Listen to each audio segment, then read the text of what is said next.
Hello, boys and girls. Are you guys getting ready for Christmas time? You excited? Santa Claus is going to come and give you some presents?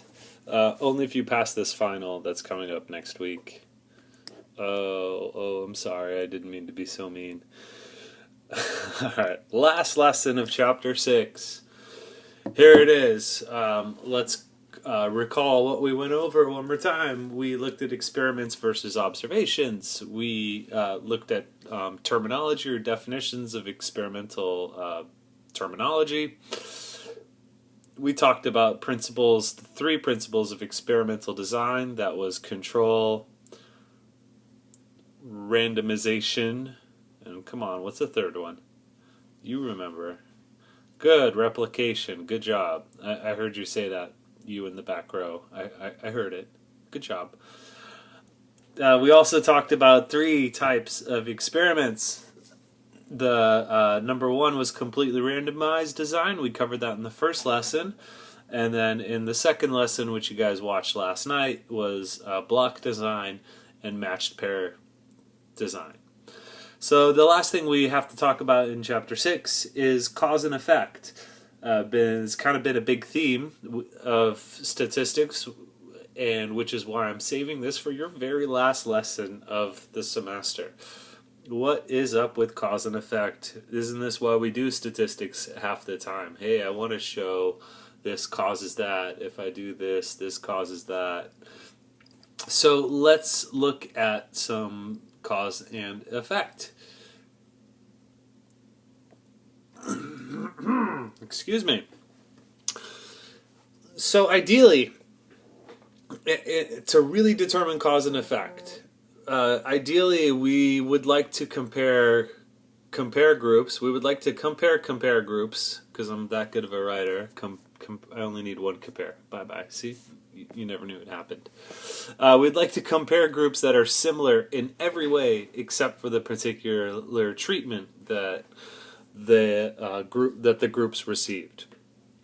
I kind of had an idea about this being a surfer.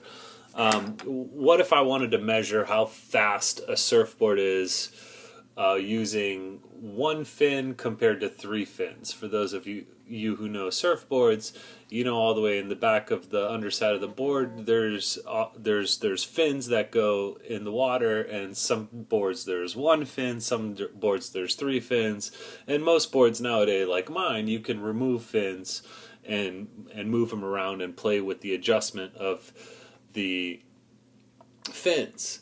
So let's say I had a wave pool, and the wave pool made the perfect wave every time. It was nearly almost exactly, every wave was nearly exactly the same as the last wave. So if I just wanted to do an experiment to see what would be faster, 1 fin or 3 fins, if I'm always using the same wave pool, and obviously I'm using the same surfboard, every time I do this, the only difference between the trial would be whether they have fins or not. So if I go much faster with 3 fins, then if every time I went faster with 3 fins than 1 fin, it wouldn't be a stretch to say, since the only real difference between the 2 trials that I've been doing are the fins, it wouldn't be a stretch at all to say that, hey, the 3 fins causes my board to go faster than if I only had 1 fin. So that's ideally what we'd like to do. And again, this way, we know that if there is a significant difference between the groups, then the treatment must have caused that difference. There's nothing else different between these groups except for the treatment. And I used the word ideally there in the beginning because this is ideal. In real life, we have a lot more variations. For example, if I want to do the same experiment with my surfboard, well, I don't have access to a wave pool. I don't have access to a place where the waves are exactly the same every time. The only thing I have is the ocean, and anyone who knows the ocean knows that the ocean is always different. Every day is different. So I could still do this out on the ocean, but it's going to be a little more difficult. Why? Because I'm going to have a lot more variation. And it's because of all this variation why randomization is so important. So in reality, most experiments will have many factors that will influence the response. Some known and some unknown. Some that are we're completely unaware of. If the experiments are randomized, then the treatment groups are as similar as we could possibly make them. Thus, if we randomly assign individuals to treatment groups, it is possible to determine cause and effect. Oops. We'll get there in just a minute. But this is exactly what I was just mentioning about the surfboard. I know that every day is going to be different, so if I randomly choose, maybe if I'm going to go surfing today, heads or tails, am I going to use the fins or not use the fins? And then, heads, I'm going to use the fins. Then I have somebody record how fast I'm going.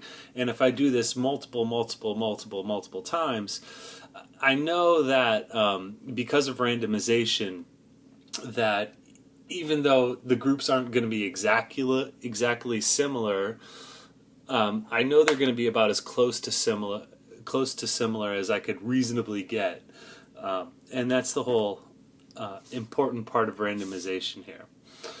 I put a little star here because there could still be a small chance that if we do find a significant difference between two groups, there's still a small chance that a significant difference could be caused by random chance. If you recall, what was the definition of the word significant? Significant in statistics means that there's a large enough difference between at least two things that it's unlikely to have occurred by chance alone. But that means, I said it's unlikely to occur by chance alone, but that does still mean there's a small percentage, a small chance, depending how significant it is exactly, but there is still a small chance that that just by random error we found an effect between two groups when there really wasn't an effect.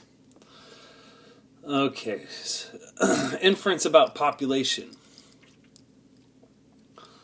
If we do determine cause and effect, it would be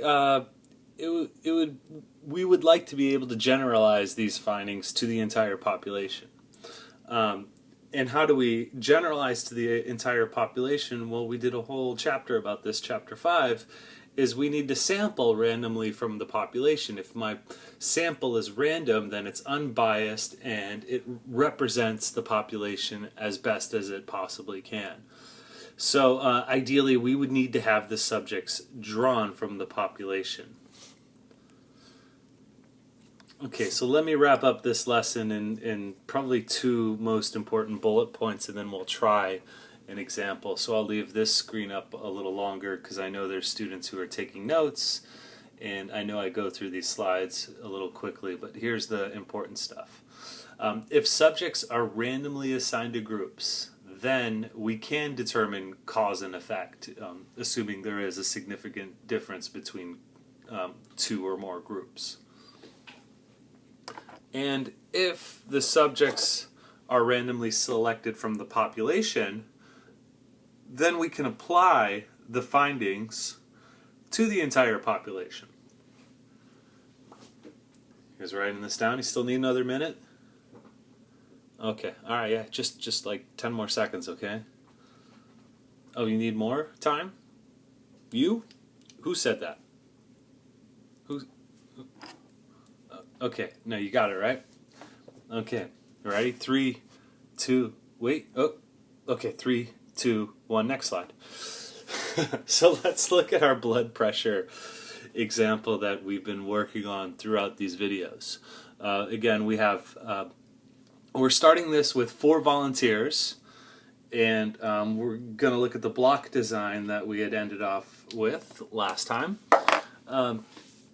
So again, the block design here, I had thought about all these different factors that may influence the blood pressure that I'm measuring, and I decided that gender was an important factor, and I also decided that the level of exercise a subject does. is an important factor. So I blocked, this time I blocked twice. I could have only had to block once, but I blocked twice for this particular experiment. We started with 40 volunteers. We split them up into males and females, and then in the males, we split up the males into those who exercise a lot or have a high level of exercise versus those who have a low level of exercise. Now, within each group, for instance, the males that exercise a lot, oops, wrong one, we randomly now we randomly assign those who exercise a lot to either get the drug or get the placebo. And also the males who don't exercise a lot, we randomly assign a certain amount to take the drugs. We randomly assign another certain amount to take the placebo. And same with the females, same idea. So I put a little key down there in the bottom. You can obviously see it's whether breaking people up into groups of males and females is very not random. And but we did eventually, here's our treatment over here, we did eventually randomly assign groups treatments. So, I'm sorry, we randomly assigned subjects their treatment.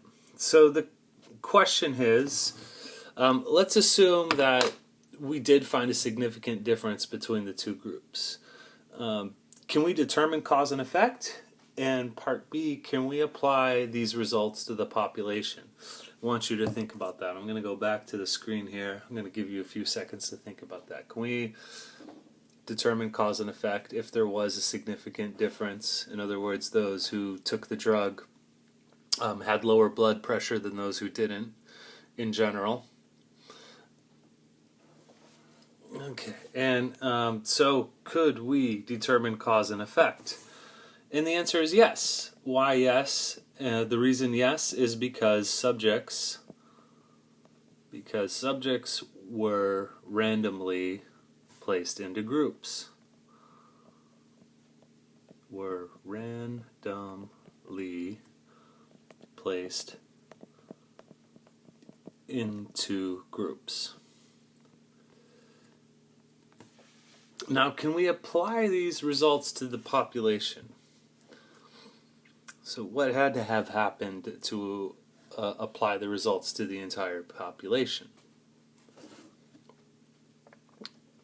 Well, what needed to happen? The people who were in the subject, the subjects who were in the sample had to be randomly chosen or randomly selected from the population. And were they? So were they randomly selected from the population? Let's go back at that. Let's go back here. Look how they started. We started with 40 volunteers. Is a volunteer sample random? The answer is no. No. The subjects... Hang on just a second. Pookie! What's going on? You okay? Are you hungry? What do you want? What do you want? When do you want it? Later? Okay. Do you want it now or later? Later? Okay. Well, sorry, my cats were hungry, but I guess he wasn't that hungry because he didn't want it, right? Meow. That was awkward. Alright. Alright. So, the answer is no, the subjects were not randomly selected from the population.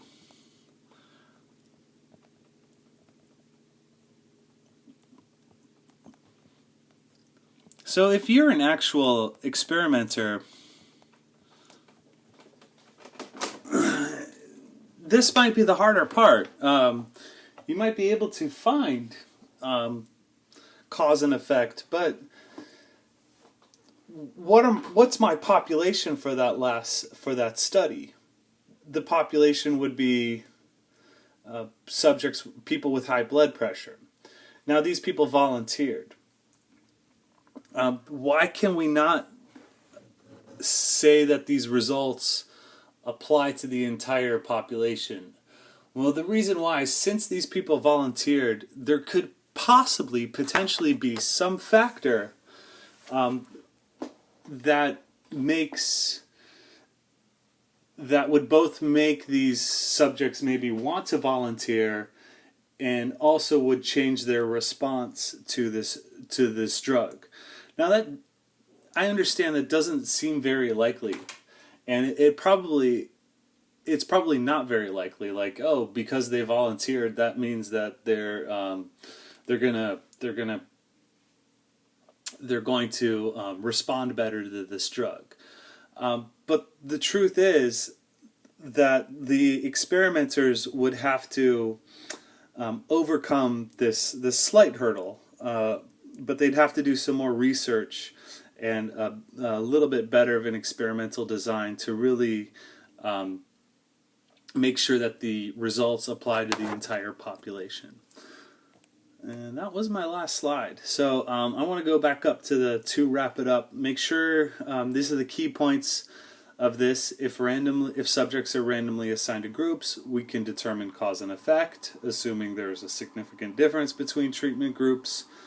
And if subjects are randomly selected from the population, then we could apply the findings to the entire population.